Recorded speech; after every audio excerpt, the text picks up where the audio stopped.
Mila. Hey, guys. Hey, Eurovision fam. Welcome back to the stream. It's good to see you guys again. I like that blue steel right there. Oh, thank you. I didn't even hear what you said, but Is blue thank steel you. like a part of the lyrical content? I would not be able to tell you. Yeah. I'm sorry. I was asking about your. Are you not a Zoolander fan? No. I mean, I was invited to watch it, but that unfortunately did not happen. But welcome back to the stream, you guys. We are Wait. back with our. I'm sorry. Ah! What happened? Yes.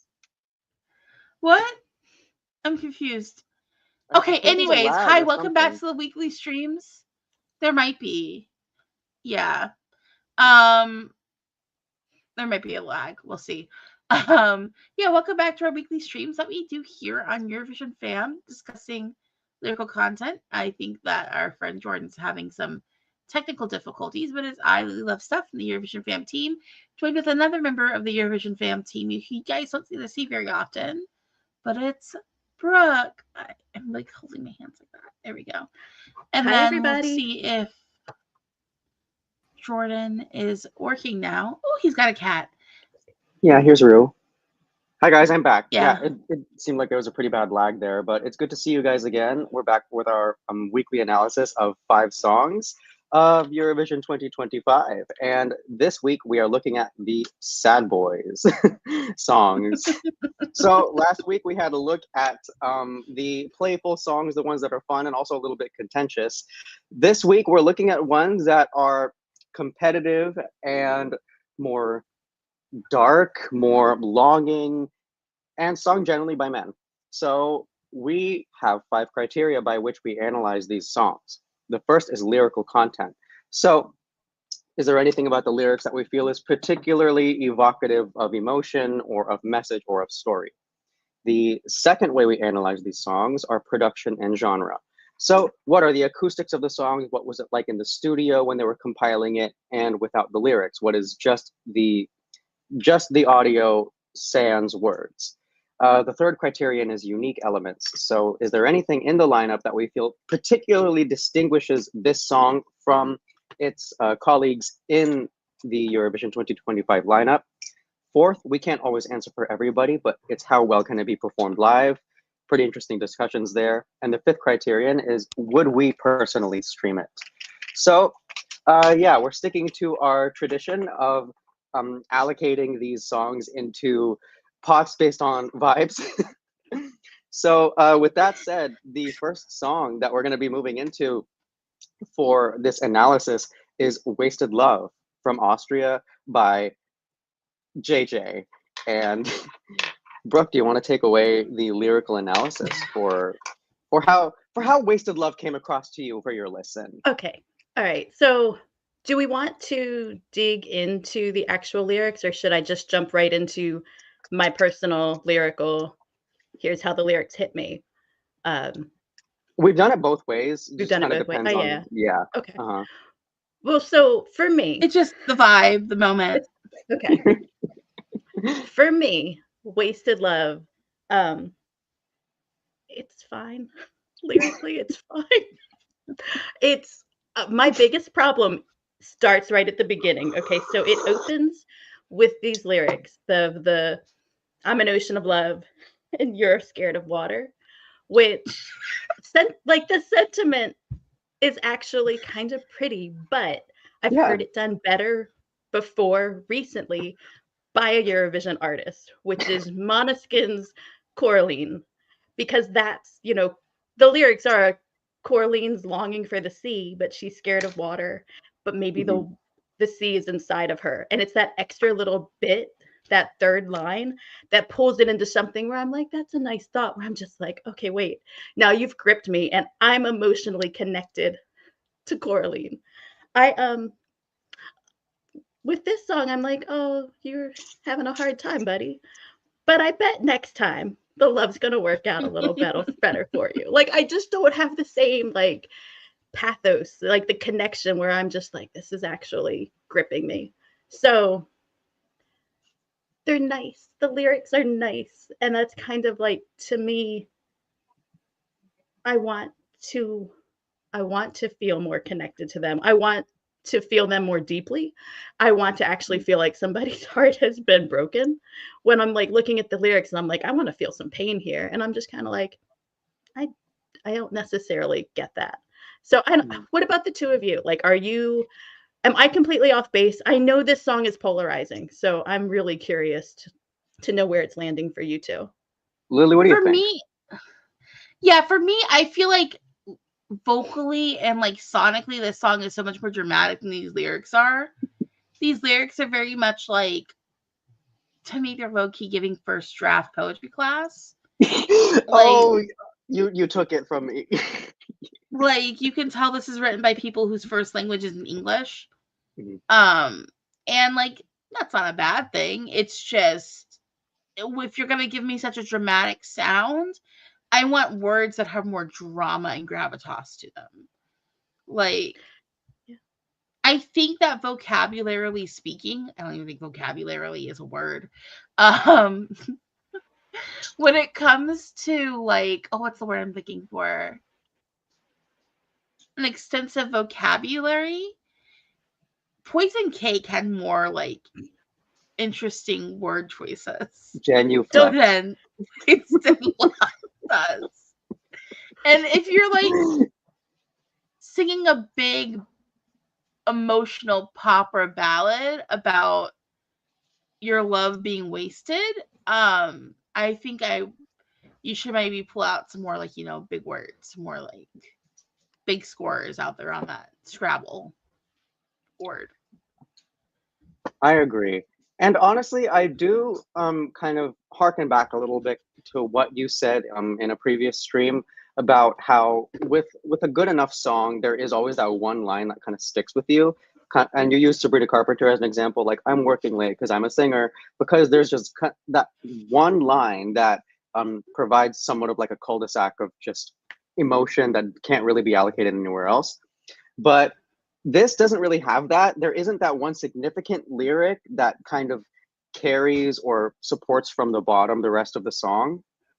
And lyrically, yeah, it just doesn't quite fall there for me. And it works off of the points that you guys brought up. It's just either the vocabulary needs a little bit of support, or there needs to be some kind of story or eventuality in the lyrics. And I don't receive either at this point. It kind of seems like they would lean on staging for all of that. That's just kind of where I'm coming from. Yeah, it's like this is a spectacle, but the spectacle is not in the lyrics, if that makes sense. You're not here for that. You're here for the voice. And I think that's going to go kind of into production and genre, which that's where you're getting the drama at. That's where you're getting what makes this song a song. And like, to be fair, not every song has to have deep lyrics. It has to be listenable. This is that. I think that the choices they made do give you a lot of drama. And it like, if you take away the words from the song completely, with the way it's structured, there is a story being told, and you can clearly see where the beginning, the middle, and the end is in that story from the instrumental. Yeah. Brooke, what do you think? Yeah, I agree with both of your points too, which, is not necessarily like, I don't know. I wanted to. Jordan, you remember when Austria was announced that I jumped like immediately into your, like, Jordan! Yeah, yeah. And I mean, with good reason, because this is a very competitive entry, and it is, in a way, the only one trying to fit in its own lane. We'll get about how successful that is with another song later on in the stream. But it is very much trying to be that kind of unique, specific entry that polarizes from everything else, kind of like Switzerland's strategy this year. But with this song, I feel like a Filipino is going to make it to the final. But it's based off of that being based off of the vocal, the choice vocally that Austria decided to put forward, because this operatic, poperatic style, it's very Eurovision, but it's also very Eurovision as of the last decade. So, yeah, popera genre type thing, very classic to Eurovision, but we'll see. Yeah. All right. So unique elements, you guys. Well, what about this song is I think I might have already described my unique element to it, but what do you guys think? I think it's just the fact that we have a contratenor singing lead. I mean, that's happened before. I think, what was his name? Brandon Murray from Ireland. Was that boy's name? Yeah. Yeah, that one. That's also a contratenor. Cesar from It's My Life, Romania, 2012? 13. Was that Romania? 2013, thank you. Mm-hmm. Again, also a popper song. Also a contratenor. And that's definitely a voice, like a vocal tone you don't hear very often. Because it's a little more on the rare side. But like, this suits the vocal more, and it's not like pure camp. So it's the first time we're getting like a serious take on this. I'm not saying Brendan Murray wasn't serious, but it was too serious. Like, for the genre he was singing in, it was like listening to a child sing to his teacher. This is not that. Try. I would agree. This has a much better this has a much better roundedness to it than Dying to Try did in terms of what it's trying to accomplish artistically. Yeah, I mean, for me, the uniqueness is JJ. It is the talent. It is a song that is hinged on, we have someone who can sing incredibly captivatingly, but at the same time, like, we didn't bother going too much further beyond that, as far as I can tell. It's just like, we've got a voice. He could sing the phone book. We can do slightly better than the phone book, but maybe we did. So that's, to me, that's the whole draw, is just the talent. Yeah. Right there. Mm-hmm. Yeah, I would agree with that. JJ is the unique element, 100%. Mm-hmm. Okay. Also, come on, a Filipino in the final. Let's do it. Perform live. Yeah. I'm always rooting for y'all. Live. Yeah. I've not seen it performed live. Yeah. But I yeah. Oh yeah, how well can it be performed live? Yeah. I don't think I heard you guys answer that. Oh. From everything I've been able to find of JJ, I'm not really sweating him being able to sing it live.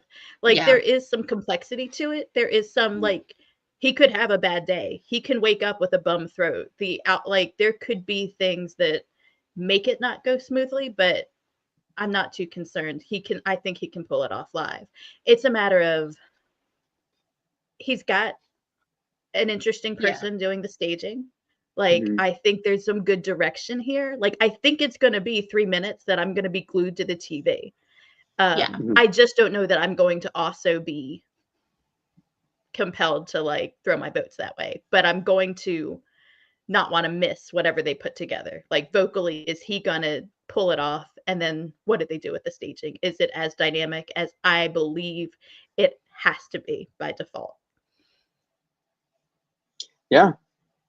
Yeah, I think I'm in the same boat as you when it comes to how well this can happen live. I don't have any worries about him doing it. Like, based off of just him alone. We're going to just see we're going to have to just see what happens when it comes to the show the day of, Mm-hmm. All right. Let's see how that turns out. Good luck to you, JJ. Do we personally consume this song? No. If I'm being completely blunt and honest, no. I'm sorry. This is not my thing. Oh God, I know that's polarizing. That is so polarizing because a lot of people love it, but I'm sorry, you have 3 notes. It's not on my playlist. It's on my Eurovision playlist. It's not hitting my regular playlist, and we need the full package. I need a yeah. Yeah, we need more. Yeah. All right, so I'm just gonna see what's happening in these comments. Oh yeah, comments. Second. Hi guys. Hold on, I want to just comments. Come on. All right, so let's see what's going on here. All right, Nanolo says, Wasted Love doesn't do anything for me, TBH. This is my mood this year, basically. Honestly, same, low-key, same. This year I'm struggling with a lot of songs. Sundrop Center says, broadcasters will be hitting up Carnegie Hall if JJ wins after Nemo. I don't think this song was going to win. I know a lot of people are like, oh, winner. But, like, you can't go for 2 songs that use like a pop opera moment back to back as winners. Like it just and like usually, and that's another issue I have with the song. It feels like you're chasing after the victory when don't do that. Just don't, you know? Like try to set yourself. If this really is the jury winner, like everybody's expecting, if he comes out and pulls off a show, pulls off the vocals, I think we just wind up with, you know, our winner is going to be second in televote and second in jury. Like it's not going to be, it's, you know what I mean? Like he's not going to have a high enough televote. I think his threshold, his height for televote is kind of low compared to some of the other entries. Like I think if everybody who would vote for this song votes, it still might not be enough to win the whole thing, even if the jury is 12s across the board. And I like that to me is, I just think we get like a non-consensus winner if this does win the jury. I think the bar is really high for Austria to be able to win, even if this blows everyone away. So I don't know. I'm living in a world where like this is going to be one of those years where it kind of doesn't matter who wins jury or televote because they're going to be so opposite each other maybe. Yeah, like I could definitely see that. Someone lower down gets it. Oh yeah. Mark says, I need to hear Wasted live performed sometimes. Songs. I need to hear Wasted Love performed. Sometimes songs in studio can come across as robotic without feeling, but can come across as alive when performed live. I can see that. Yeah, no, that's I totally get that. fair. I think that maybe I might connect with it better live because there are, again, songs that I cannot stand in studio when it comes to Eurovision, historically speaking, but live, it was all there for me. To some degree, I call this the Sergei Lazarev effect. To some degree. What do you mean? Do you kind of follow? Like the song just kind of sits in a single place, but with elevated staging, you kind of forget how lackluster the song is. And by elevated, I mean to the extent where it's far surpasses everybody else, but it needs to hit that benchmark. I think that, like, if we're gonna bring up Sergei Lazarev, in 2016, the stage elevated that, but this song is more complex than, I can't remember the name of the song from that year. I just remember Thunder and Lightning. It's getting exciting. That song's structure was like, it started at like an 8. Oh, it started at like a 6, went to an 8 and stayed at an 8, and never really climaxed musically. This one doesn't do that. This one has like an ebb and a flow, and it builds up, and then you get your release, and like this has more like interesting structure than that one did. So at least it's like, as a song, it's something you can consume. I just think that, like, in studio, it's a little too perfect. So maybe with like the live performance, it won't be as perfect, and it might be easier to connect with. Yeah, I agree with those last 2 points, but I disagree with the first point. In that Sergei Lazarev song went from a 6 to an 8. No, it went from a 4 to a 5.2. So, with that said, yeah. Where were we? I'm sorry. Okay, so with that being said, you want to move on to the next one? We have which would the next one be? Our next one is Slovenia's entry for this year. It is Klemen singing How Much Time Do We Have Left? So lyrically, I'll just start again. Lyrically, this is way worse than Wasted Love. Okay, can we just, lyrically, this has nothing going for it. Do not sing to me about a white lab coat and a clipboard. I am bored. I don't want to hear anything else. Great. I'm glad everybody is alive and that things have worked out. And I'm sure these were very scary and real emotions. don't look at me like that through the camera when you're singing about your baby dying wife. Like, I don't need, stop it and leave me alone a little bit. Lyrically, this song makes me mad. Like, it's that piece of, this is something that, again, I want to, like, if I'm going to listen to a maudlin ass song, you better make me feel something. You better make me care about it. And you're just going to make me mad. Like, that's not okay. It's the emotional manipulation is so front and center that I'm livid. Like, so that's how I feel. Like, It's painfully uncanny. It's so uncanny. Just the delivery of it is so. Ugh. I get what you're going for. You want to be evocative. You want to clearly paint a picture here, but like it comes off like you're trying too hard. A cliff. It just comes off like you're trying too hard to get an emotional response. Mm-hmm. Like, I have a job. Yeah. It sounds weird. I speak on the phone at my work. I had a man keep trying to guilt me into helping him when I was already helping him with something. And I'm like, yeah, I don't need to hear about all the drama in your life. I'm already here to help you. Like, don't try to guilt trip me into helping you. It makes me want to hang up the phone. Like, yeah, you know, I'm getting that vibe here. Like, it's coming off very guilt trippy. Yeah, it's emotionally manipulative, and it's also, it's just, there's no subtlety. Like, this, I could actually use like a metaphor or two here. Like, we could do, I don't know, but I just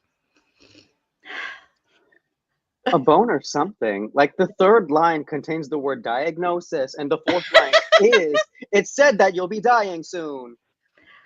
Like, just a touch of nuance. Like, just sprinkle it over the top. Oh, it's like Johnny all over again from like Denmark last year. Oh my god! I'm sorry.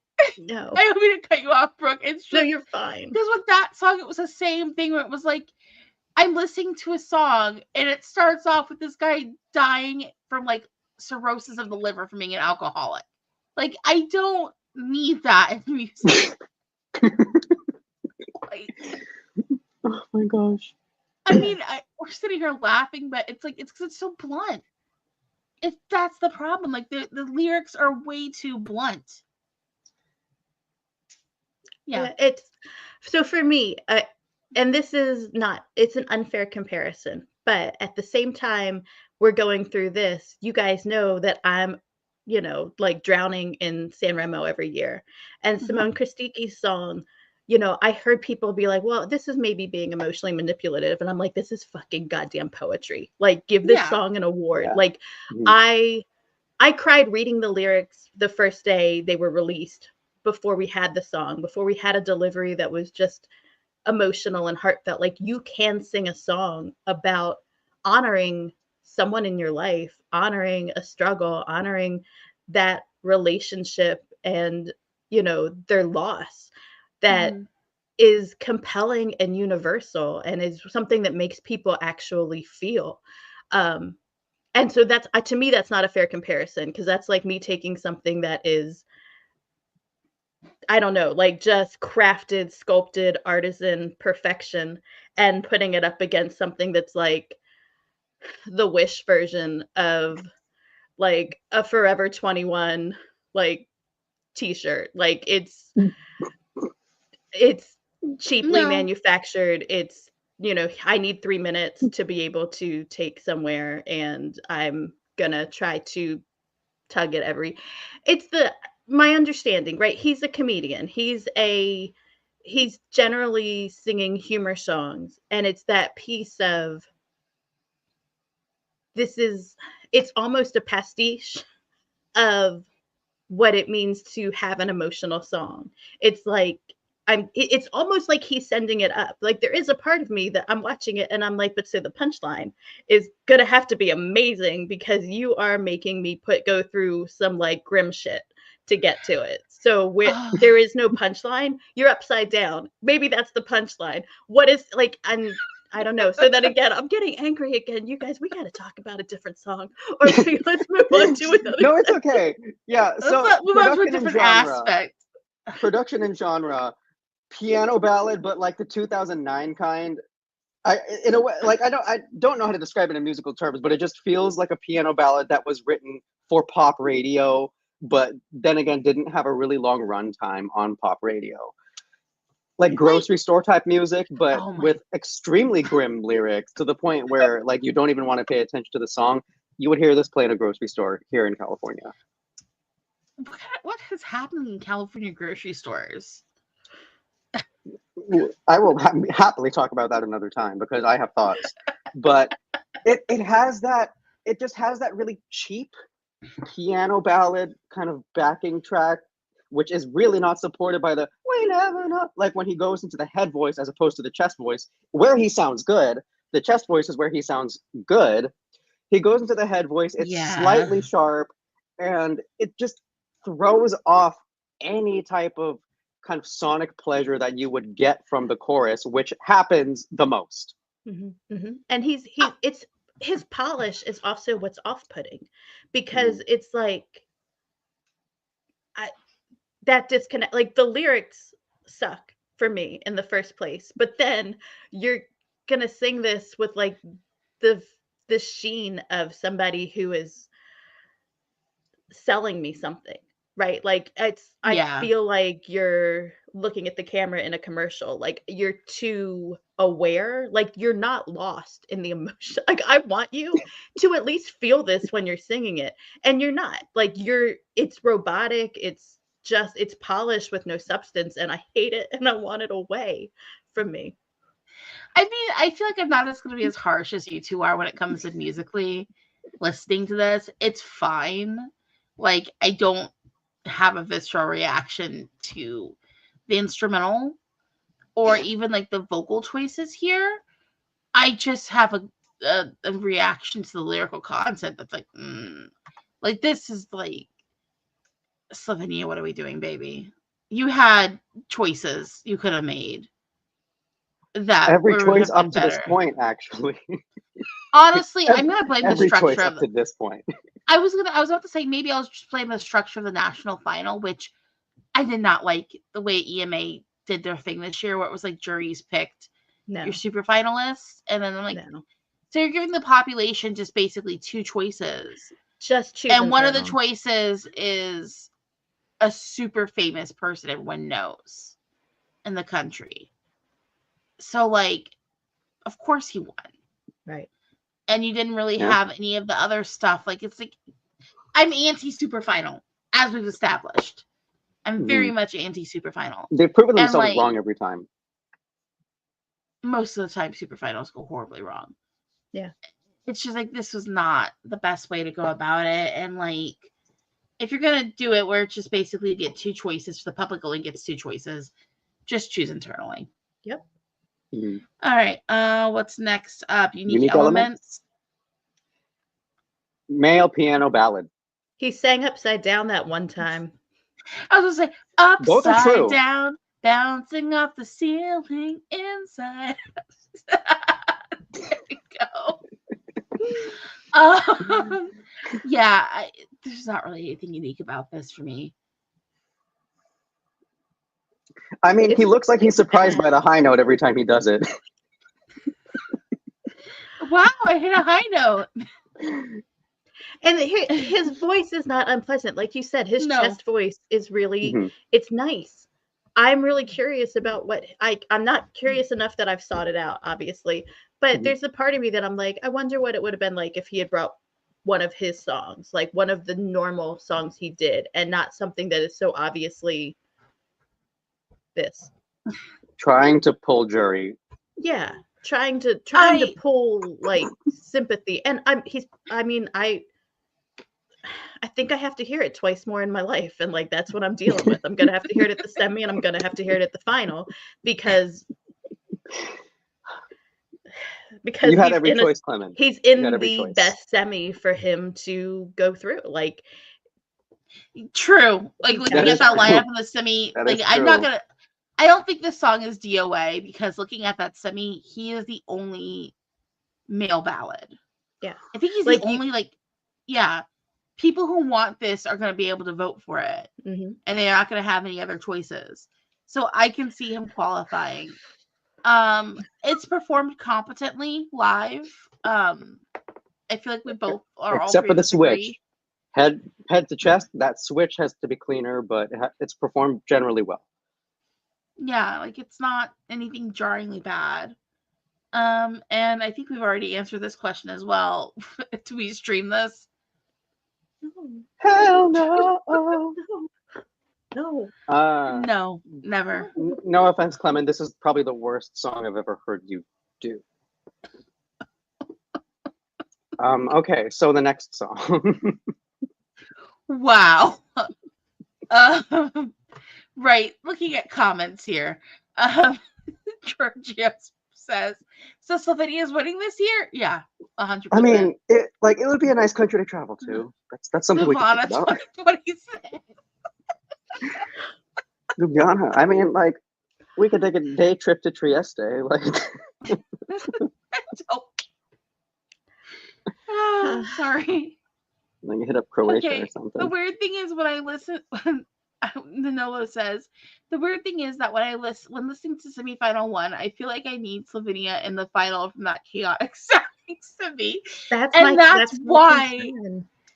why I think it's gonna qualify.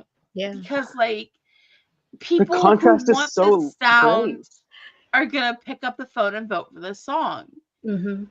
And Mark says, thing is, wine mom. So no, I don't think wine moms are necessarily who's going to vote for this. Wine mom is there. I mean, yes, he's an attractive man, but he's too old to get the wine mom vote. And I don't mean that in like a shady way. I mean that as in like a wine mom is there to vote on a song because she's a little bit of a cougar at heart, but can't express it normally. That's why the Netherlands is here. This is more like a nerves pill mom song. So that's what this one is. This is more like my great grandmother who used to pop Xannies all day. This is something she would be drawn to. Unregulated morphine. No, I mean she didn't do regulated morphine. It was just Xannies, and she'd cut them in half so she'd pretend that she wasn't taking as many milligrams as she was. But that's scary. She was over 100 years old, okay? She can like do what she wants at that point. She can do what she wants at that point. Yeah. She already outlived geriatric doctors. She's good. Like, yeah. You get a free pass for every damn thing. Yeah, but I totally expect it to qualify. And like for me, I really did lose one of my top songs in Portugal, a couple of my top songs from Portugal's national final, but the biggest upset for me in Napa going through was I was counting on from the time Slovenia he won. I was like, it's cool. Portugal's going to send a better ballad that's going to blow this out of the water. And I don't have to worry about it. That was my that got me through. I was fine with it going because I was like, it's fine. It's DOA because Portugal's going to send the better ballad. And then Portugal was like, what if we send Vibes? And I was just like, this is beautiful. And I'm listening to it. But why? You had one job for me this year. And it was to be like, you're in the same half of the first semi that is full of chaos, that is full of fun and just spectacle. And the one quiet moment that people are going to have to grab is now this. Like, it should have been a knockout. It should have been. And like, I'm looking at the lineup in that semi. Who's going to be? I kind of would say, put this in slot 2. But that semi is so bombastic. I now feel Portugal's going to be put in slot 2 because it's just vibes. And this is going to be safer later on because you're going to have to need something. I think it's going to go in the later half of the first half. Yeah. I think it's going to because it's going to need to bring us down from everything else that's happening. And I mean, it's going to succeed, but maybe not in the way you would hope something would. Maybe second to last in the first half. I think. Yeah, I think it's going to go late. I need to look at this. Sorry, No. I'm just no. All right, so I think put it after Gaia. Just I don't know, because Gaia has a lot of energy, and you're gonna have to bring it down from that. Put it after Gaia. All right, so do we move on to the next song, you guys? Please. I feel like we covered this one. All right, yeah. So who has the next? Who has the proximal? We're going on to Serbia. It's Serbia. Mila by Prince. Listen, Princ.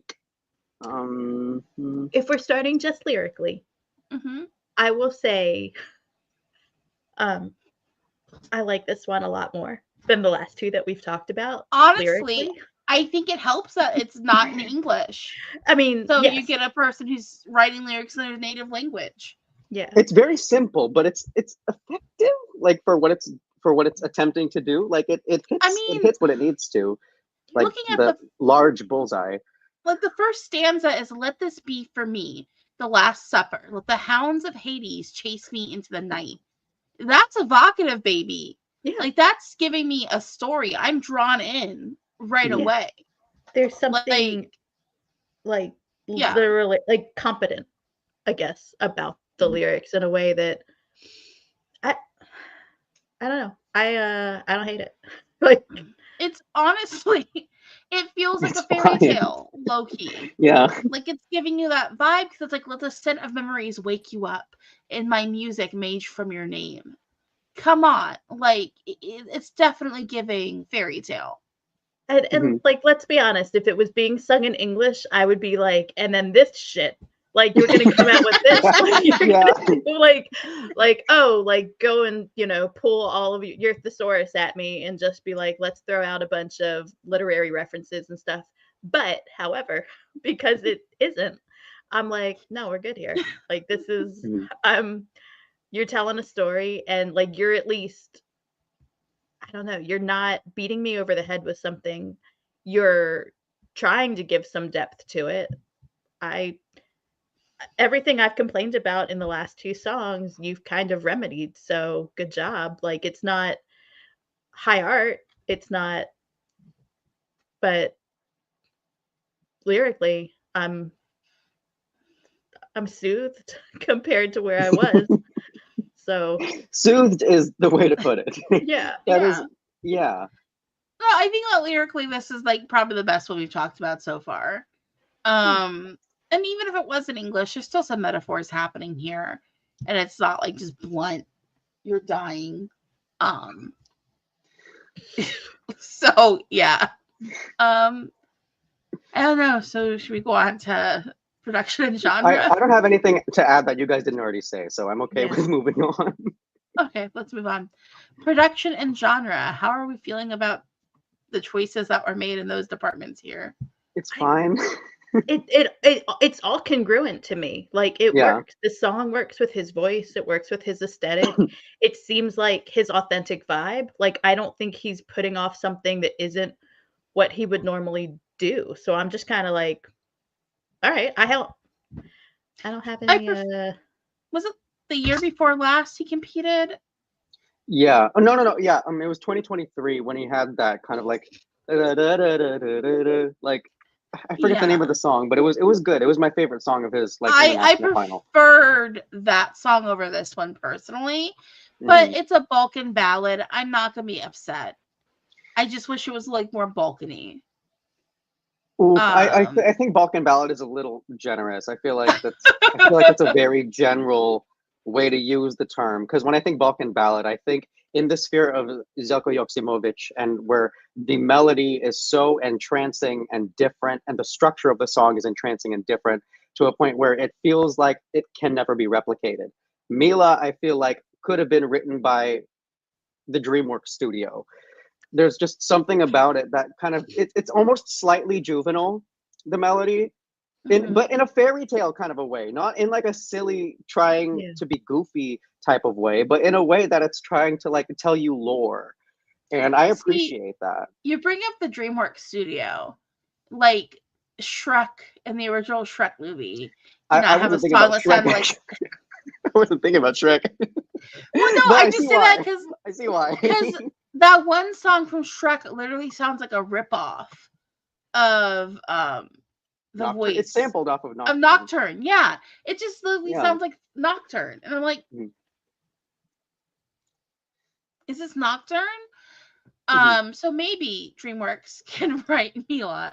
But it's not in an Um, offensive way, is what I'm trying to say. No, Like, I know what you're yeah. saying. Mhm. I get what you're saying. It doesn't feel original. It feels like an imitation of something. Yeah. Okay, I get that. I think it's fine sonically. Mhm. Nothing about it I really find objectionable. I think that I like the bridge the most. Yes. And like That's my it unique element. We needs, can get to that. yeah, like it needs a little more. The original version was meh, and with the revamp, I think it added some more oomph to the bridge. Mhm. I just wish it would have added some more oomph to the overall song. Yeah. My take of it is I'm going to use this to transition into unique elements. With the bridge, this is the only bridge where the level of silence that you get in it provides the strongest asset of the song, because it's an incredibly quiet bridge, very gentle, very stripped back. But without it, the song wouldn't nearly have the strength that it would, because of the vacuum of silence that the bridge creates to kind of inflate the other sections. I think that about it is very, very unique. Yeah, I it's think like, that's really good. That's really important. Like some of the song, you know what I mean? Like the formulaic construction of some of the songs, like, okay, well, we know what the next 30 seconds are going to sound like, and then we know what we're going to get after that, and we kind of know what to expect. So having something that just deviates enough to like still give you something interesting to listen to grab onto, but not in the same way everybody else is trying to accomplish it. Like, you know, I don't know. That's yeah, really lacking this year. We have so many like sound alikes in a lot of ways, and so many like constructed alikes, or really going for a certain, I don't know, like TikTok grab, that it's just that piece of like, no, this is yeah. this is just a song. Like this is here, but it's that, yeah, it's fine. I don't have anything I object to with it. The song. It's a song. It's not trying to really be anything besides just a solid song. And I think that's what it does, and it reached that goal. It's thorough. It did its job. Mhm. It's a solid song. Congratulations. Now, do we stream that? Oh, wait. Are we on What that? can it be performed live? It's fine live. Fine. My biggest thing is I think the staging was too much. Like there were a lot of I elements. Like liked it. I the liked opening it. shot was gorgeous. Okay, with like the moon, very good use of moon. I mean, to be fair, I say very good use of moon, and then to give us a sneak peek, Diego Rodriguez says, and the intro visually is very DreamWorks. Is that intro. what triggered me? Is that what triggered me? That's it. What? It's very good use you of might moon. have just opened the door anyways. I just feel like with the like the aerial performer, that's where it got to be too much. I'm just like, I don't need this necessarily. I liked it. I mean,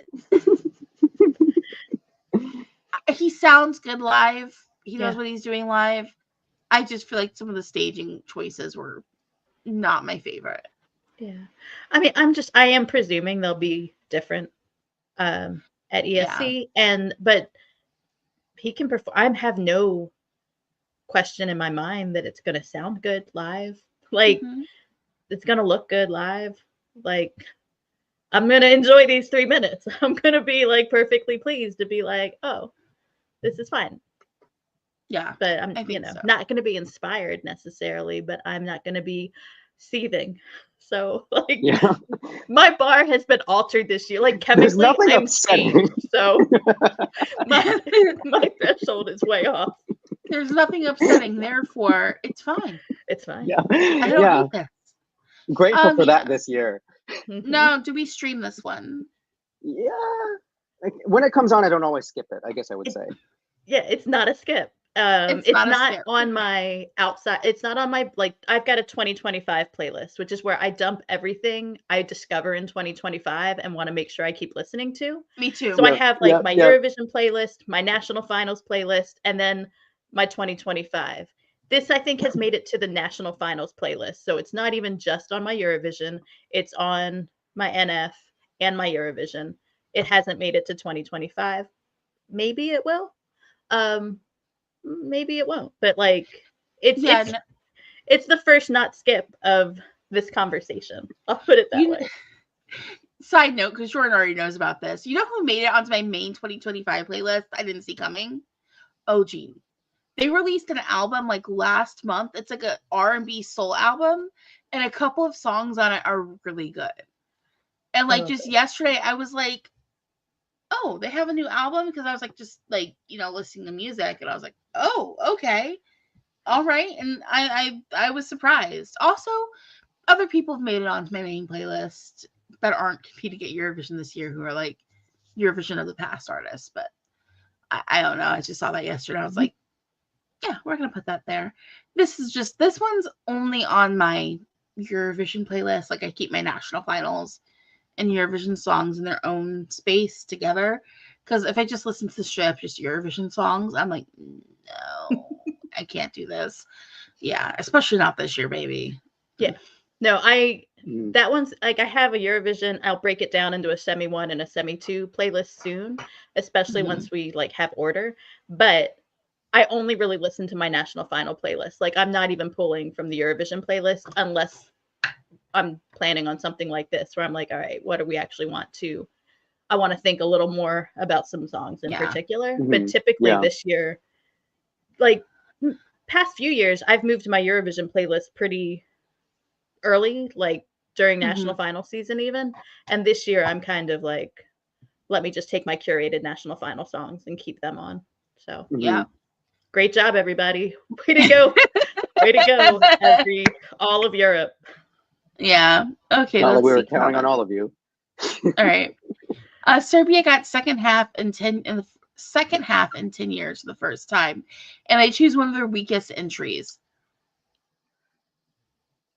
This isn't really a lesson to be learned in like musically, I guess. They just decided to be safe, but being safe was just not the thing to do this year. I think what it comes down to as well, though, is the whole like what's happening in Serbia, like politically speaking, and just a lot of people being very much not wanting to be patriotic. You know what I mean? Like people just kind of wanting to be like, we don't care about that. Our main focus is on corruption. And because I mean, like even like when the national final was happening, there were massive protests still going on, like as the people were competing. So I think that might be a part of why. Because like this year, just Serbia didn't feel like it was in the contest. Like it didn't feel like Pesma didn't feel like Pesma this year.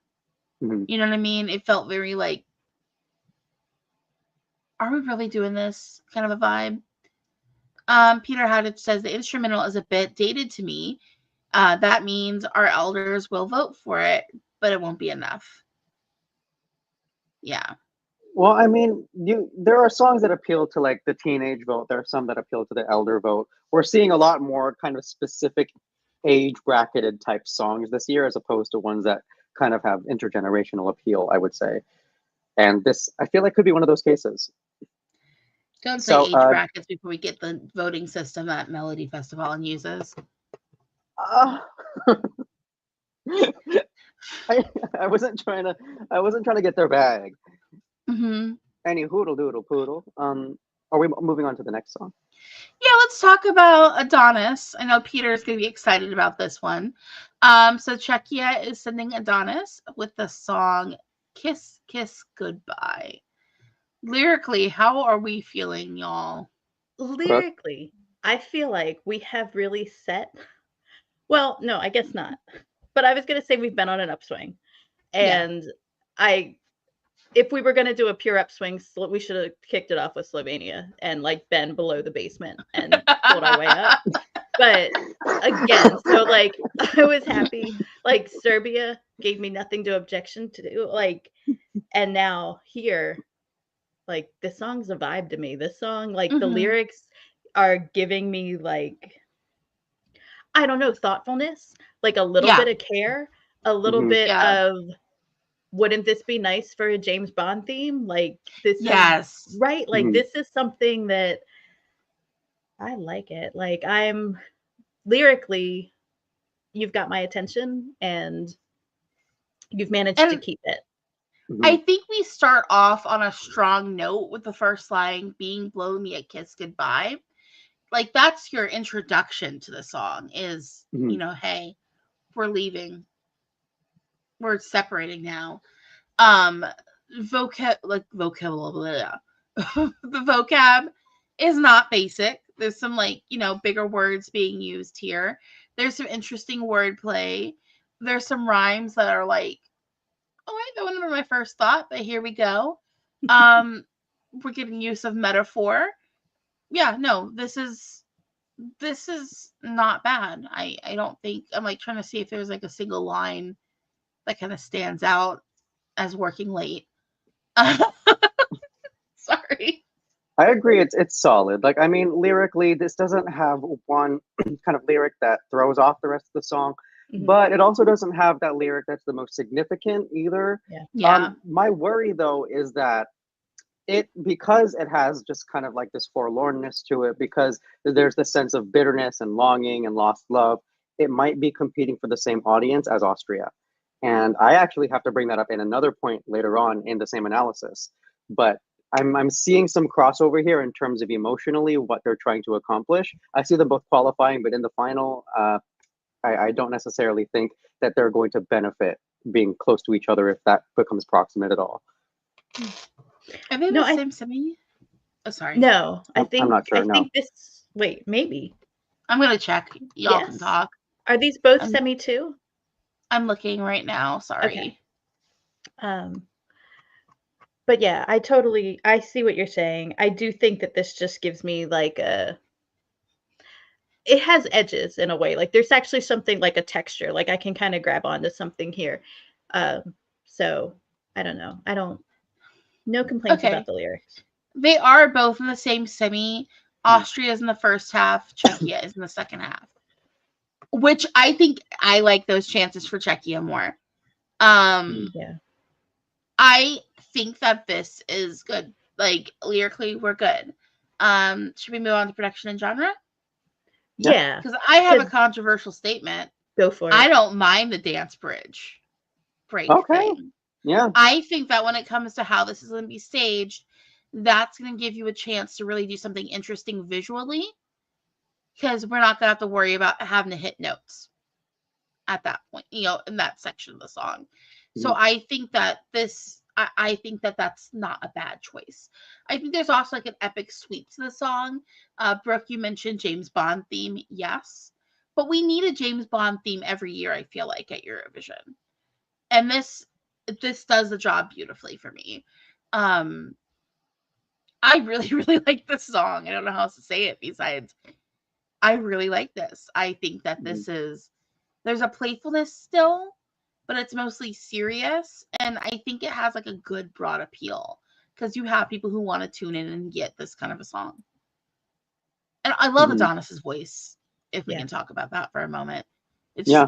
it's very sexy. Like, he's got he's got a great voice there. There's a voice that sets him apart from the other male acts, especially like just his melodic style, the way he delivers the lyrics, his diction and his candor are very.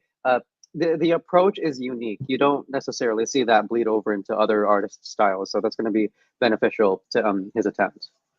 Yeah. No, that's all fair. And this is where for me, it's that the late internal release is such a weird strategy to me, because there is that part where, like, you've made your decision, there's nothing going on, you've announced who it's going to be, you've announced the title of the song, you wait until the last minute to give it to us, you don't have a chance to see what the reaction is, right? Like, so he comes out with this acoustic version in Malta, that I know a lot of people really connected with, and I had a lot of people who were like, oh my God, this will be my #1 of the year. This is gorgeous. Like, if this is the acoustic, what's it really going to be like? And so then it was kind of that little bit of like inflated expectations when you're like, oh, wait, it's not that different except for this one piece at the end that's massively different, which I'm not opposed to a song hitting a dance break. We have just enough of that this year where like there's this complete twist musically in the last 30-45 seconds that again, it for me, those fall flat just because you're not, I don't, it's not, I feel like we're trying it. You're taking me back to Ukraine. You're taking me back to Goa, and you've got me like, you're making me think of something I like a lot better. And then all of a sudden I'm just like, well, you do, if you really want to jump into that, if you really want to go into some kind of, then like, I don't know, jump further into it, like give me even more. But this, I think, does it the best out of the switch ups we've got this year. I'm least mad about this one, where there's some others where I'm like, oh, I see what you're trying to do, but like, just, I don't know, commit to it differently. But so for this one, like, yeah, I'm excited. In this instance, I want to see him dance, so I'm okay with it. And he's not asking me if I want to see him dance, so it's even better. It's just like, you're gonna break out into a dance break. I'm like, handsome man, show me what you've got. I'm actually fine with this. But so it's, yeah, I don't know. I'm ready for it live. Yeah. So, I think that, kind of just really quick, just thinking about how you brought up the switch up, the dance break into switch up. Here is also the point where I bring up the similarity to Austria, because there is an incredibly similar way that they approach that, where it increases the intensity, it increases the tempo, it provides like an electronic sound that I don't feel like they're going to benefit each other if they both end up qualifying, especially if they're put close to each other. Emotionally, they're kind of going for the same ballpark of sensation. And the dance break, just that concentration at the very end of all the exciting elements of the production, in turn with an up-tempo, kind of like electronic beat to it. Yeah, I find it very similar. And I would really hope that either song would just have been present in a different year in order to make that stronger. But I do feel like Czechia has an edge if I were to compare that. It's the better song. So that's the hard part for me, is Czechia has the better song, but JJ might be the best vocalist in the year. And so it's that piece of, we might, we could see this jury landslide for a less great song because of this really impressive performance. But like, Adonis is no slouch. Like, I don't want to sound like I'm saying that. Here's my thing. I think it also benefits Czechia because JJ's voice is more of an acquired taste. Let's be blunt. Let's be honest. Your average person who's going to sit down and watch this is going to hear JJ's voice and giggle. Yeah. And I don't mean that as an insult to him at all. I just mean that as in, when we look at what your normal average human being who sits down and watches Eurovision on a Saturday night with their friends, they're going to hear a very high-pitched voice coming from a man, and they're going to have a little giggle about it. Like, let's be blunt and let's be honest. Adonis hasn't run into that issue. So I think because of that, it does put the edge on Czechia. Even though the two songs are quite similar and are kind of hanging out in the same space. And I'm hoping we see them both in the final. I do think that like Czechia being in the second half has some help. Like that it's going, and I hope that they are. I think you're totally right. Running order, give them space. So I don't know, fingers crossed. But this is pretty. I like this one. I don't have complaints. I want to listen to it. Like, it's one of my favorites this year, personally. As far as how well it can be performed live, that acoustic version, and I think it's harder to do acoustic versions of songs than it is to do the non-acoustic, personally. So I don't worry about this. live. Neither do I. Yeah. No, he's a seasoned performer. I'm not worried about him. I don't know. But you know what? I would have said the same thing about a Musti last year. I would have been like, oh, Belgium's going to be fine live. I'm not worried about it. And so I mean, I that. thought Musti was DOA the second I heard the song. So that's just. But I thought he'd perform So did it. I. I'm sorry. So did But I I thought he'd like do anything more than what happened. So it's that part of like that's a fair prediction. I would have been like, yeah, this song, but he can perform. And so but yeah, so I don't know. Yay, this song, and I think he's gonna perform it great. So let's hope we're right. All right. And I think we've already answered this one as well, which is, do we stream this? Yes. Yeah. I don't skip, but I don't skip. That's kind of where it is for me. It's made its way to my main playlist. So yeah, it's sitting a good number. Nicely. Yeah. All right, looking at some comments. All right. We have Czechia could easily be in my top if it wasn't for the dance break. I would like to have, oh my gosh, I just would have liked a studio version without, but I get why it's there. Clearly, we're getting a good thought out show. I think the other thing the Czech Republic has proven themselves to be able to do, except for one time, is give you a good show, though. Like, they know how to stage consistently. Nanello says, I love the Czech song. Sundrop Center says, I'm going to make a t-shirt that says it's all about Prague, my dog. Which, as someone who's convinced that Czechia is winning within the next, by like 2030, I'd wear that. I'm not going to lie. At all. Let's see here. Lori Francis says, Czechia comes across as a James Bond theme. I'm really enjoying the entry. And let's see here. Georgios Papadopoulos says, I could see Czechia being solidly top 10 with the juries, always scoring mid 3 to 7 points. I personally love this song. Yeah. So, yeah, I think that's like kind of where we're sitting with that one. Let's go on to the last song. So we've got Italy up on the block. So, Brooke, would you like to introduce Italy? Please introduce it. You know that I want. Okay. Yeah. You guys, this song is lyrically the best song that we have this year, and I will actually fight you if you want to say otherwise. So, like, just to start, I'm going to defend this song to the death. It is beautiful. It is lyrically, okay.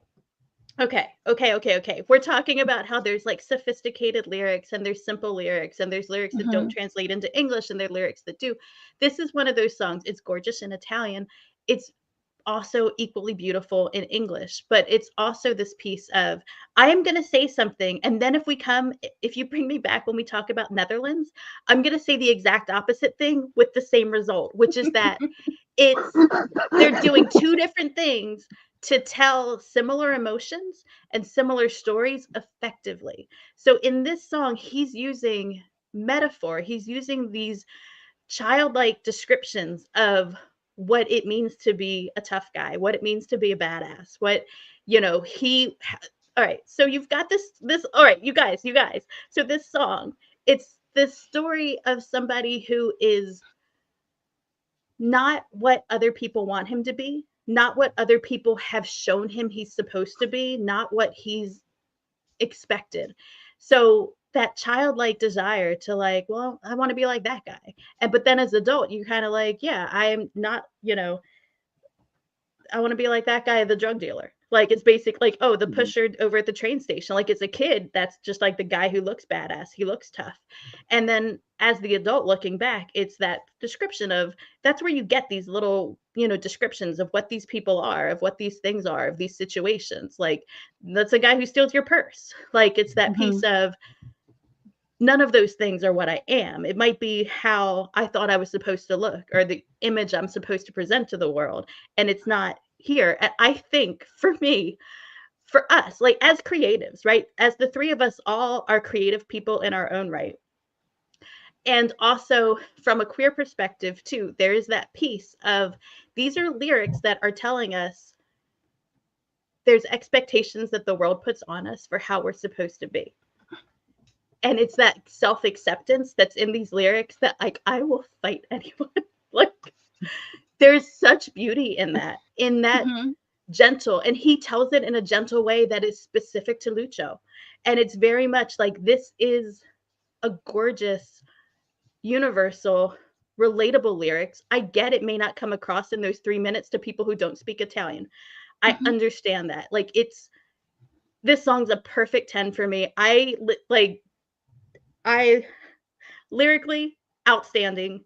And I know that's where we're starting to, but he's telling a story. He's telling it with magic. He's telling it with whimsy. He's also telling it with that little bit of like that childlike view, but like Mhm. an adult interpreting that feeling of being a kid, of not being enough, of needing to, but understanding like the things that you think that you want, or the things that you think you have to live up to, maybe aren't the things you should be doing. And just this piece of, I don't know, this song is pure joy to me. Mhm.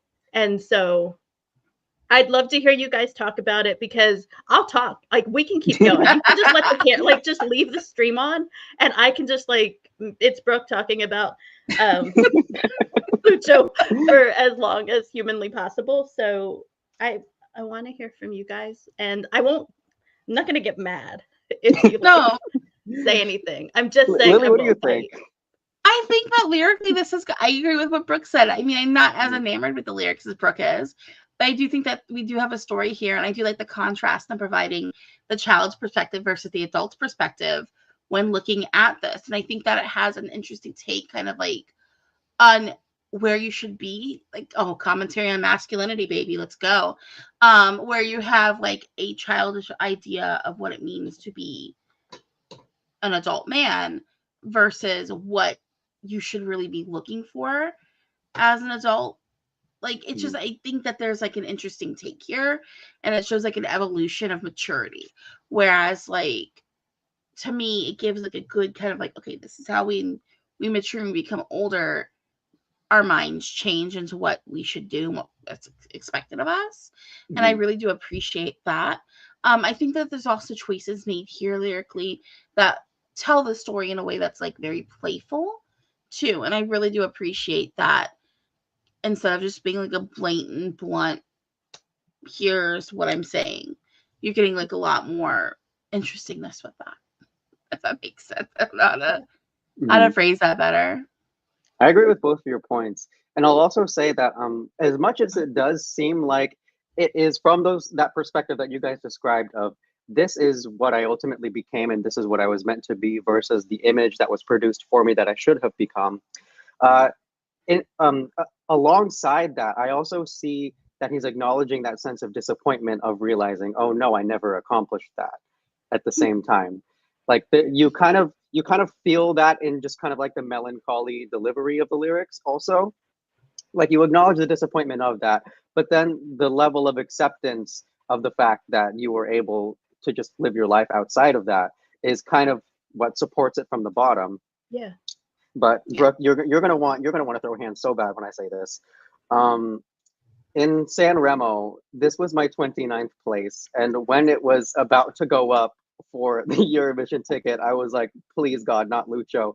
But I've changed, okay? I'm a different person now. I love this song. I love it. Like, lyrically, it's so good. I never skip it. I seek it out. But during San Remo, I had evil in my heart. I've changed. Wait. Who was your favorite during San Remo? Georgia. Okay. Well, Respect. Listen, you guys know that my whole take on San Remo is like, if we really want to go to this being a song proposals, right? Let Georgia sing all 30 songs. Like, we'll decide, we'll know what the best song is when we hear Georgia sing them. So it's fair. It's okay. Also, there were almost 30 amazing songs. So it's like, I understand why you would have other songs ahead of it. I'm not mad at you. Like, we're fine. I completely understand what you say. Yeah, I completely understand you now. Well, but to go to your point, like, it's that line where he says, like, it's the self-deprecation. It's the like, instead of a star, I'm a sneeze. Like, who? Like, that's gorgeous. Like, who says that? That's not a known saying. That's not something people go around like saying, but you instantly understand that piece of like that feeling of like, you know what, I'm nothing. I'm not a whole lot here. Like, I don't have much going on. I didn't make a name for myself in all these ways like the people around town did. I mean, you're only on stage at San Remo. You know what I mean? Like, Yeah. like let's be honest. You've accomplished something. Like, you may not have been what other people considered a success to you, but you carved your own path by being yourself, by being nothing more than Lucio. And so to me, like, I'm fiercely emotional about that song. And also the whole album is great. It's out on streaming Friday, so I've been listening to that. The whole album is gorgeous. There's some other songs that absolutely knock my socks off, so I'm just gonna say, like, go stream that. And we have to put a lot of pressure on them because right now I can't get the vinyl because I can't get it delivered to me in the US. So I'm gonna need him to do well enough that Sugar Music is like, I guess we need to change up our distribution and let Brooke get a copy without coming to Italy, which I mean, if I have to, I have to. But otherwise, we need something. It's like when I was in high school, I had this kid who, like, whenever we had like a long weekend, do you want to know where his family was at? They were in Italy. Like, oh, it's Labor Day weekend. Or not Labor Day, like, because that's the beginning of the school year. It's Memorial Day weekend. We're gonna go to Italy, and like, like, I'm like, dude, like, he was just like, oh, he just came back from Italy, and I'm like, okay, great. The way you just said that, exactly, exactly. I'm like, I came back from Dunkin' Donuts. That's how he treated it. Like, okay. One of my favorite overheard in a bar stories. So I don't know if you guys have ever done this, but like, I was out with friends. We were at this hotel bar. We're sitting here talking. It's pretty quiet. There's like people near us at a table. And the person next to me kind of quiets down. And I'm hearing a little more of this conversation from this other table. And like, we all fall silent as we pick up this bizarre conversation next to us, which the highlight of which is this woman who I will never forget her just saying like, and then we were going to go to Italy. And she says she's not sick enough for the Make-A-Wish. And she's going off about her sister who is apparently ruined the plans for the family to go to Italy because she's not sick enough. And we're just sitting here. It was like it was like overhearing the most horrible person you've ever met talking. Like, for 15 minutes, we're just sat there listening to her berate her not quite dying sister who somehow got their Make-A-Wish canceled that she was so excited to get to go to Italy. And so I just really, the way you said the word was exactly the way she said it. And that's it's why whenever I do get to go out, I try to listen around, right? Like, I do look to eavesdrop a little more frequently after that because I was like, somebody in here is saying the most messed up shit I'll ever hear. Where is it? What's going on? But right now, that still takes the cake. Is we were going to go to Italy, and she says she's not sick enough for a Make-A-Wish. So I had to share that. Oh, man. 10 out of Brooke, 10 please write that whole thing down and just keep it for. Honestly, Clemens, there's your song for next year. A little bit of humor and get a new wig. Yeah. New wig. Oh, all right, but we should get back to Lucio. I know we have more production more and genre. topics. So, wait, no, okay. My closing thought on lyrics. So, as much as he was able to acknowledge the disappointment transitioning into the acceptance of growing up, I also appreciate how decorated it is with metaphor. You guys brought it up, but I just wanted to say it as well.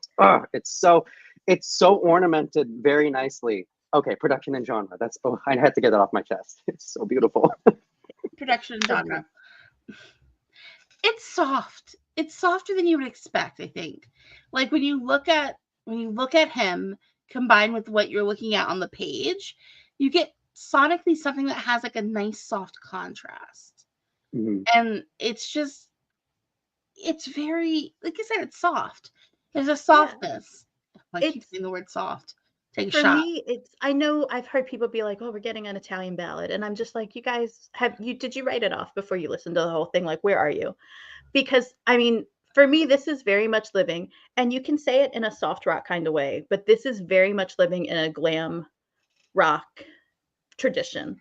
Like, this is giving for me a Mata Hoople, All the Young Dudes. This is giving a little Yes. bit of a T-Rex. This is giving me some Bowie, Starman quality, Ziggy Mhm. Stardust era. Like, but it's Mhm. also bridged with some like late Beatles, right? So some like I heard the news today, oh boy, like piano-y stuff. Like there's some pieces here that you can just kind of this 60s, 70s influence in it of that sort of rock, which Mhm. I mean, I love it. Like it's Yeah. again, I love it. Like musically, I love it. Like musically, this is a vibe that I would catch. Like this is gonna catch my ear regardless. And then it happens to be beautiful lyrically. But like, yeah, you give me that glam vibe, which I think that's the other piece. Oh, so okay, so we're also going to go into the can this group perform live? Like clearly it can. We've seen it. He does it really well. Mhm. I don't know that the staging may not be Eurovision style staging. So that's something like he may not elevate the staging. He may just be like, no, this really is me. This is what I do. Because what he did at San Remo, he really wore his regular stage clothes. Like that's what he would wear out to a club show. He didn't have, Dolce and Gabbana redo his stage outfit for San Remo. He did. Everybody else there is dressed to the nines. They're glitter, they're this, they're that. This is what he's wearing t-shirts on stage. He's got like a boiler suit and a hat and t-shirt Mhm. that he wears out in the street. He wore his own clothes. So that's the piece where I'm going like, this is authentic. This is genuinely how he would dress regardless. This is what he gives.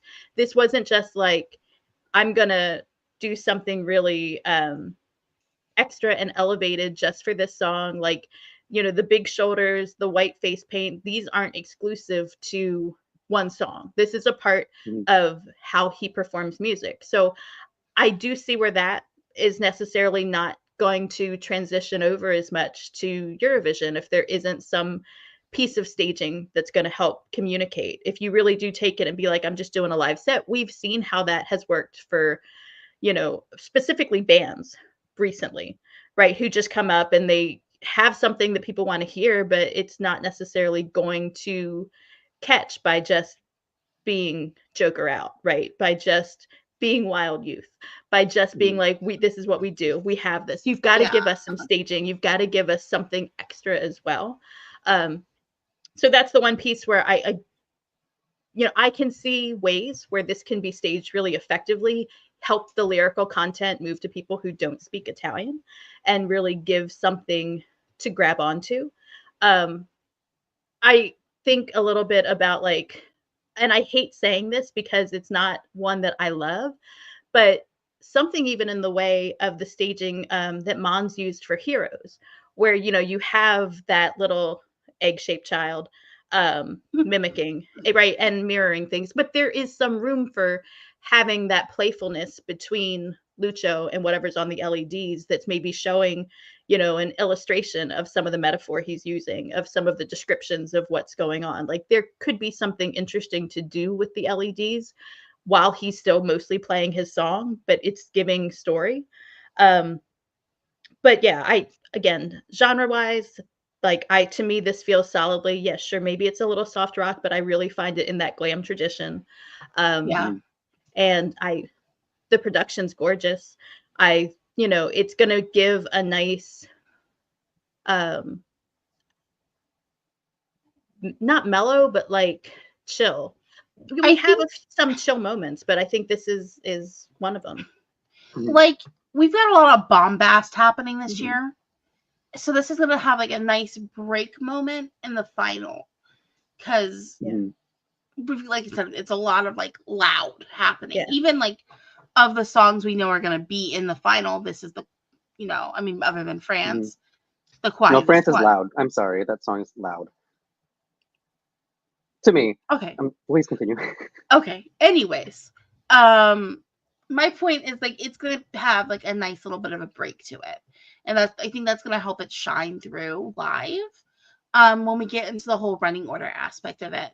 But like Mhm. unique elements, I'm gonna go ahead and go, Lucio, come on, like Mhm. he's the unique element because that's who like we're getting again, we're getting that authenticity that I think is really important when it comes to Eurovision in this current era. Yeah, that was going to be it's authenticity, which is, I'm sorry, sorely lacking this year. Like, yeah, that's we something have. Yes. That's the biggest issue I have with this year. Yes, It just feels like everything is so put on. And even then, like, I mean, there are people I'm looking at. Okay, I'd say this person's more authentic than this person is, but this year just feels very performative. Yeah, it does. Performative, paint by numbers, formulaic. It's a lot of people who are. It's calculated. I think there's a calculation in the others where this is sincerely. This is just, this is an artist presenting the newest song that they've got at Eurovision. Like, this is simply, this is what I do. And I'm going to do it for this huge audience, which is what I want from everyone. Like, I want not just like, this is created in a lab to maybe sound good at Eurovision or to appeal to the people who we think are voting and watching at Eurovision. I'm just like, just give me your best song. And so that's that X factor here. And I feel like we've already. Oh, sorry. Oh, just really quick, for my unique element, I think I'm gonna just tap over at production and genre again, and to kind of like to take a little bit of a different metric. From Italy, this is an incredibly unique entry because I mean, it isn't a bop for the ages thrown in your face, gonna make you dance. It's not an emotionally heavy ballad that's full of storytelling. It's not horny crying. It is fully just the authentic, artistic picture and product of a glimpse into Lucio's artistry. And that's not something we get in Sanremo. And by horny crying, I meant Marco Mangoni and Brigidi. I was gonna ask, who was the horny crying? We got 2 of those in a row. I am never going to turn my back on horny crying. Like, give me, like, if we could get other countries to start to like fold that in, I would be happy. Like, pull something, like, let's get a little more of that in my life. But yeah, it's not only different from what else we're getting at Eurovision, it's different from what we normally get from Italy. And it's just, it's richly authentic. And I love it so much. Again, it's my top song. I have streamed, like, even before we hit Sanremo this year, I go through and listen to people I haven't heard when they're announced. And Lucio was the one. Like, I think if you go to my Blue Sky, I have a date where I'm just like, I didn't have Falling in Love with Lucio Corsi on my bingo card for today, but here we are. And like, I'm still streaming all of his albums. He's got such good music. It's totally in my wheelhouse. I've got, my husband can't stop listening to him either. Like, he's got people he works with listening to him. Like, we're like spreading the gospel of Lucio as far and wide as we can, because he's just a great artist. It's just sincerely so good. So again, it's my top this year. I don't expect it to win, but 100% it's the best song for me. So it's my 12 points. Those are kind of locked. I don't expect it's going to take something absolutely outrageous for something else to take over that spot. Like, I'll vote for different things in the semis because I don't have to worry about getting him through to the final. But that's where my heart is. Like, that's just sincerely the most Brooke song that we're getting this year, but also maybe the most Brooke song we could have possibly had, period.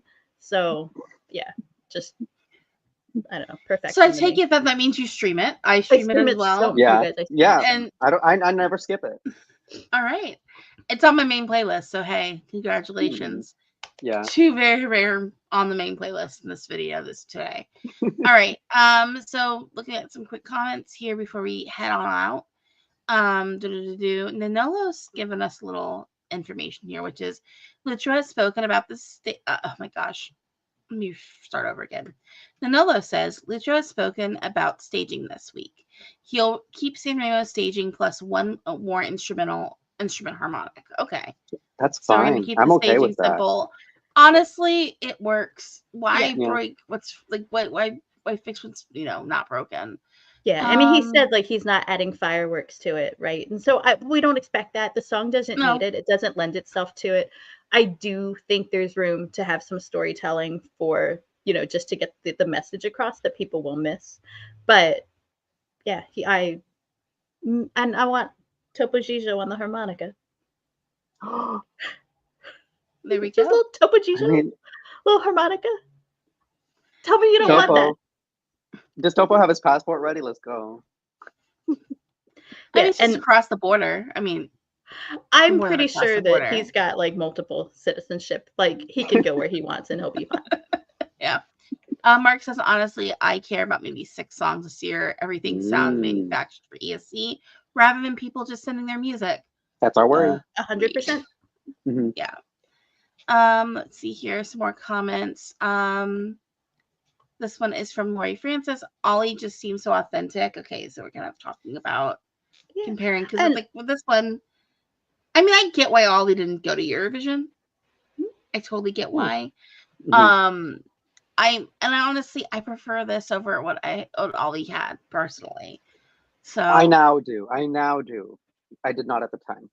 Yeah. I mean, and I explained to you guys in our private chat before Ollie bowed out why Ollie was going to bow out. Like right? Like, so we had that part of, for me, I didn't see him being prepared or like wanting, right? Like, and honestly, it makes sense, right? His manager managed Angelina Mango, managed Marco Mangoni, managed Måneskin, lost Måneskin immediately after they won. And with Angelina, she's kind of taken some time off from live performing since ESC. Like she's had some downtimes for different pieces. And I think she probably didn't have the best time last year.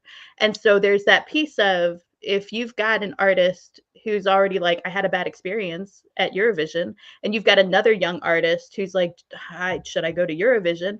There's room for that conversation to be like, focus on Italy. Like, you're not really planning to play in other countries.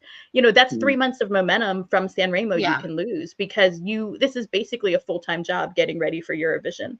So I totally get why in a country where Sanremo is as important as it is, you know, it's not just any national final country where half the people aren't aware it's happening.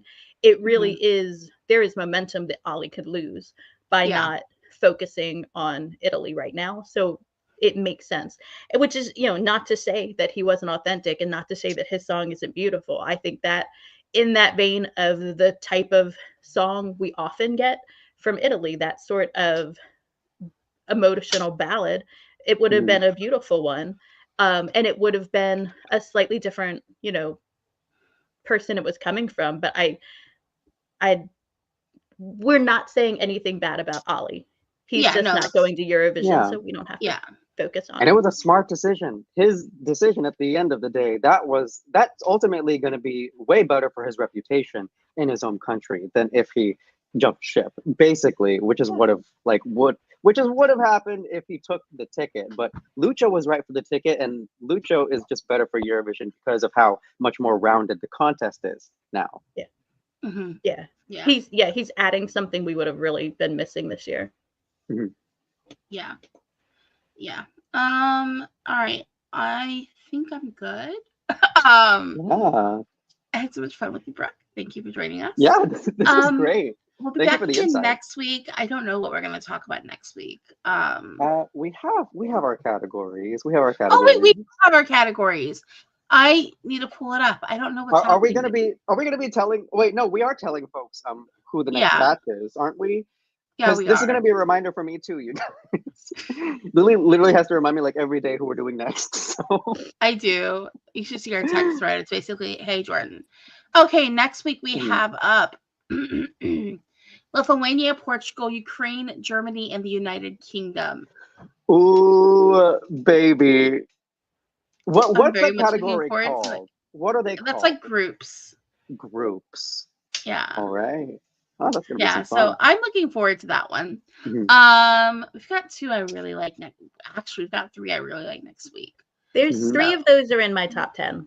Yeah, 3 of those are also in my top 10. Baby. Well, so next week is a good week. Maybe a couple of them are fighting in the 10 spot. They might be knocking each other back. I have to go look. Yeah, but we'll be back then. If you enjoyed the stream, not scream. If you enjoyed the stream, don't forget to hit like, subscribe. Also follow us on like everything. We're Eurovision fam. go to the website, eurovisionfam.com as well. And we'll be back again, same time next week to talk about those 5 songs I mentioned. And bye. Bye, you guys. Good to see you. Bye.